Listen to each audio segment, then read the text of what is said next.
என் பேர் பிரைசி ஆண்டனி. இப்போ அரசியலில் இப்போ நம்ம பேசுகிற ஒரு வார்த்தை எல்லாமே உண்மையாக இருக்கணும். ஊழல் செய்ய மாட்டேன்னு சொல்லிட்டு அந்த ஊழல்லையே திருப்பி திருப்பி பண்ணுறாங்க. அந்த அரசியல் டைமுக்கு மட்டும் மக்களை பார்த்து பேசி ஹாய் ஹலோ எல்லாம் சொல்லிட்டு அவங்க பாட்டுக்கு போயிடுறாங்க. அந்த டைமுக்கு மட்டும் இந்த ஆல்டேஷன்லாம் பண்ணிட்டு சாட்டிஸ்ஃபை பண்ணிட்டு போயிடுறாங்க. ஆனால் அதுக்கப்புறம் அங்கேருந்து ஒரு அடுத்த எலெக்ஷன் வர வரைக்கும் அவங்க எதுவுமே பண்ணுறதில்ல. ஸோ ஒரு அரசியல்வாதினா அவங்க வாக்குக்கு உண்மையாக இருக்கணும், ஜனங்களுக்கு வேண்டி அவங்க டெடிகேட்டடாக இருக்கணும். கரப்ஷன் ஒழிப்போம், ஊழலை ஒழிப்போம்னு தான் எல்லாரும் சொல்றாங்க. தேர்தல் நேரத்துல அந்த வாக்குறுதியா அதை கொடுக்கறாங்க. ஆனா திரும்ப ஊழல் தொடருது அப்படிங்கிறாங்க.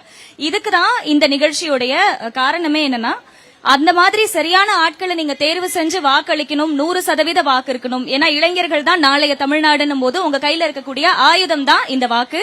அதுக்கான சரியான நபரை நீங்க தேர்ந்து வாக்கு அளிக்கணும் அப்படிங்கறது தான் இந்த நிகழ்ச்சியினுடைய நோக்கமே. சரியான ஆட்சியாளரை நீங்க தேர்வு செஞ்சீங்க அப்படின்னா இந்த ஊழல் எல்லாம் ஒழிக்கலாம். அது நம்ம கையில தான் இருக்கு.